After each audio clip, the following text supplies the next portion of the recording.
So you want to waterproof your leather boots, or maybe you have a pair of waterproof leather boots that used to be waterproof and aren't anymore, or maybe, just maybe, you are a grave robber and just last week you got a pair of nice Red Wing boots from somebody that used to be a plumber but now he's 6 feet under. Looking at you, Todd. No matter the case, I'm going to show you today how to waterproof your leather boots, and we're going to do it on my very own pair right here. If you want to cut right to the chase, right to me doing it, you can go to this timestamp here. Otherwise, we're going to talk about the ingredients and the methods that we're going to use today. It is winter in Michigan, and we've been working for the last 3 months on the ambulance pretty much all day, every day in the rain and snow. I bought these boots about 4 or 5 months ago, and they used to be completely waterproof. I used to be able to put my foot totally in a spring or pond or whatever, totally submerged underwater, and my feet would stay dry. That is no longer the case. Today, if it snows, my feet get wet, and I only have 3 pairs of shoes. I have these boots, I have my climbing shoes, and I have my camp shoes, my Crocs. So you can imagine why I want to solve this waterproofing problem for very personal reasons. Construction in Crocs is not fun. Before we get started, we're going to go over a couple things here that might be helpful on your journey to waterproof boots. The first thing we're going to need, and the most important thing in this whole project, is from our local miracle workers. We need some beeswax, and if you have it with you, go and give it a smell. Wonderful, vanilla, flowery. I want to eat beeswax, but I tried that once and it doesn't taste as good as it smells, but that's what honey is for, right? So you'll need some beeswax for this. You'll need 2 ounces approximately. So to measure that, you can also use a kitchen scale here. So you might want that, or you can just eyeball it. You'll also need a pot or a pan that can hold water, as well as a glass jar. We're essentially going to be making a double boiler, so if you have a fancier double boiler, feel free to use that. I also like to use a toothbrush for this method, but any small brush will work. You can even use your finger if you want to. I just find that a toothbrush helps me save some time and get this done, and most of us have this stuff lying around camp, including used toothbrushes. Just make sure nobody wants to use it after you're done with the project. You also will need something to create heat. I'm going to be using a hairdryer today. You can also use a heat gun. I usually use a fire for this method, but honestly, a heat gun or hairdryer is a whole lot quicker. Beyond that, you're going to need some water and a rag, and your boots or leather or whatever you're going to be waterproofing today. First things first, we want to make sure that our boots are totally dry, 100% inside and out. You can also use your hairdryer or source of heat for that.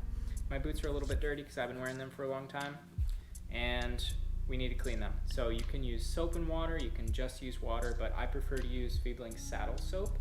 This conditions as well as cleans, so you basically just wet your rag with this, put a little bit of this on here to make a lather, and then we're going to clean off the boots. So it's the first thing we're going to do. Make sure your boots are dry, and then we're going to clean them. And once again, you can use soap and water for this if you want.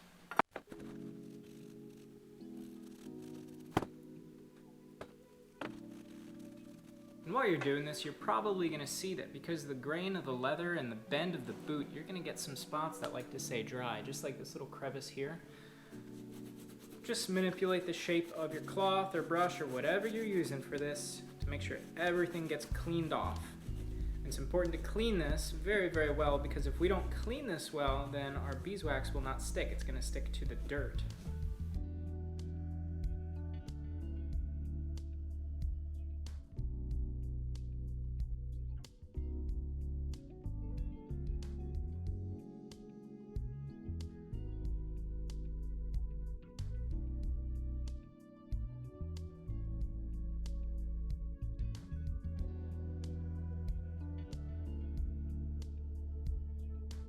While those boots dry, I'm going to go get my beeswax, and I'm going to put it inside of a mason jar and double boil it. If you're anything like me, you probably have all the ingredients and supplies to do this project around your camp. But if that doesn't sound like you, the good news is that you can get pretty much everything here for less than $10. If you're looking for over-the-counter waterproofing solutions, you can buy products anywhere from $5 all the way to over $100, sending your boots off to the peddlers to be professionally waterproofed. But the good thing about buying your own stuff, even if you don't already have it, is that you'll have extra left over. I mean, check out this saddle soap here. I've used this dozens of times and I've only made a dent into the container. And when you have extra, you can perform an extra act of service and do things like clean and waterproof your girlfriend's Chelsea boots. And I think that's pretty cool.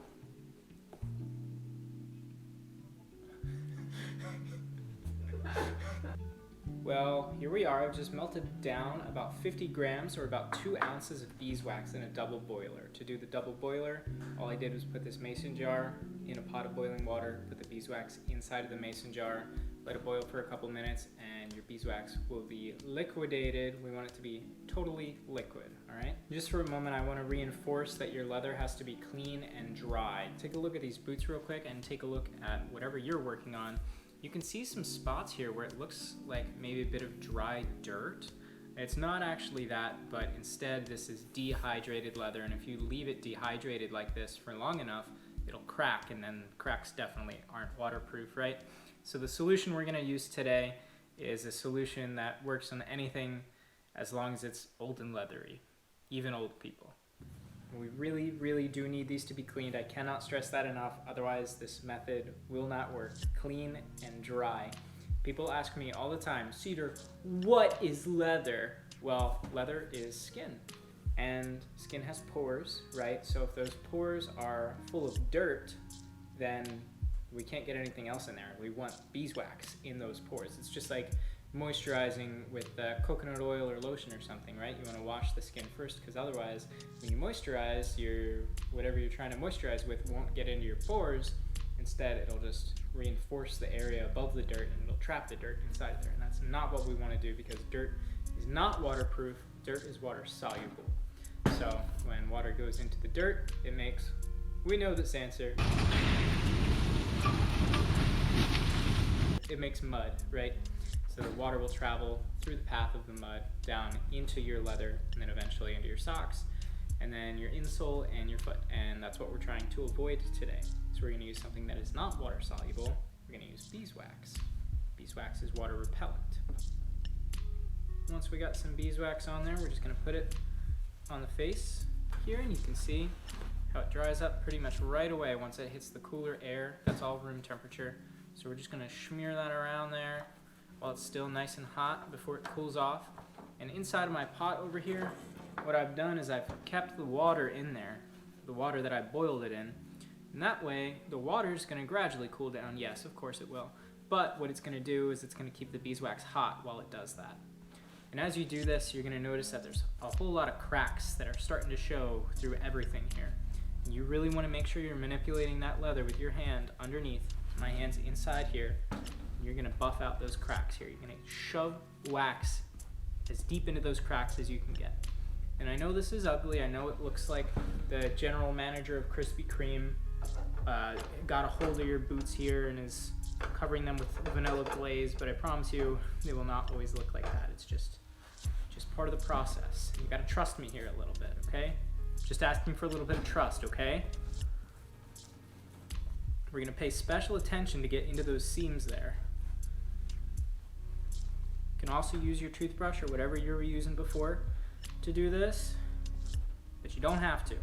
All right, it looks like that's about half my wax that I used. So I'm gonna stop right around here. As this wax is cooling down, I'm gonna stop spreading it around. And I'm gonna take out my warming device.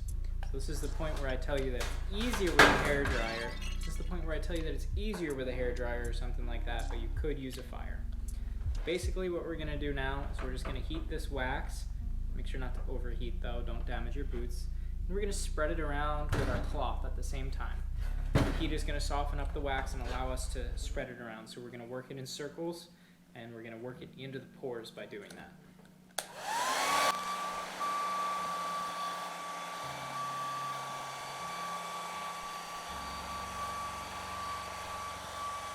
Just to show you an example here, I'm gonna do part of this boot and melt it all in, and then I'm gonna do all of the other boot, and then we'll compare so you can see the visual difference that the hairdryer makes. But for now, check this out.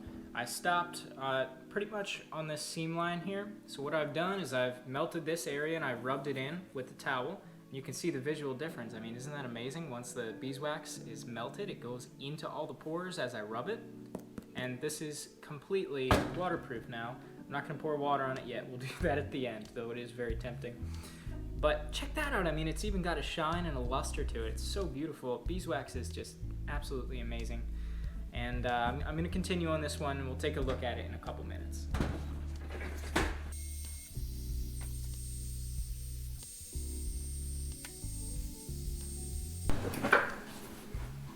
All right, the first boot is all melted up. I'm gonna leave a little bit of extra wax around the seams here just to protect it a little bit more, but you could refine it even more than this.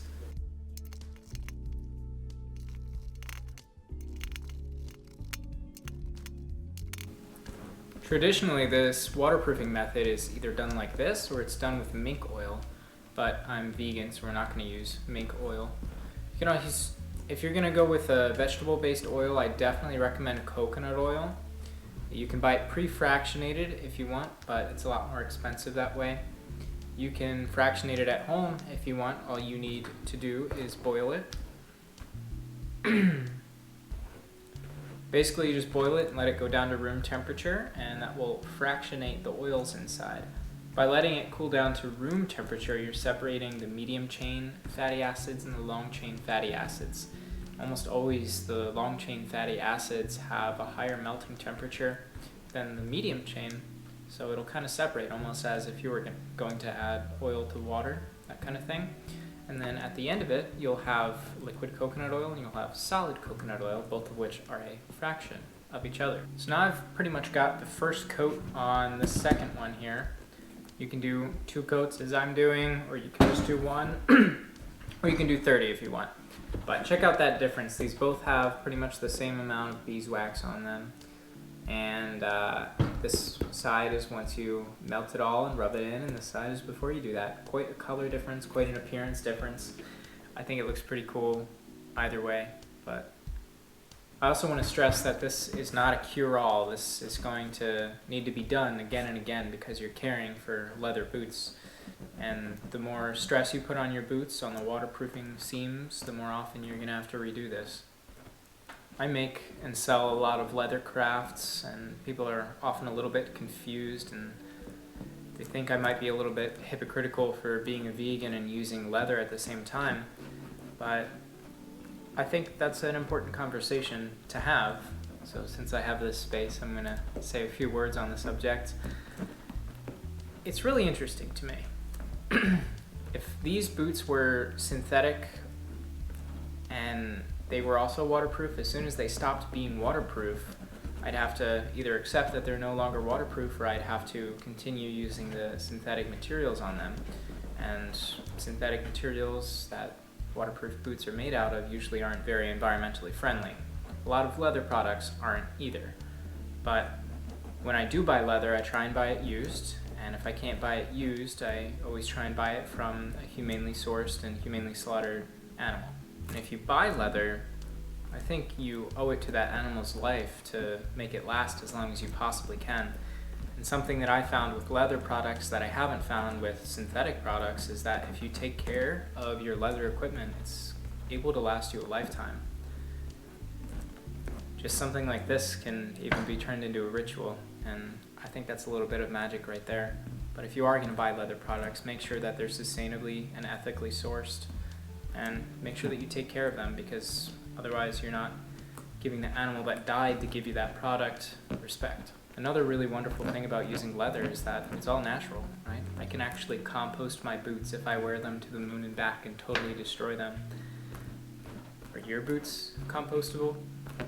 Probably, if you've gotten this far into the video. So from a certain perspective, I am hypocritical.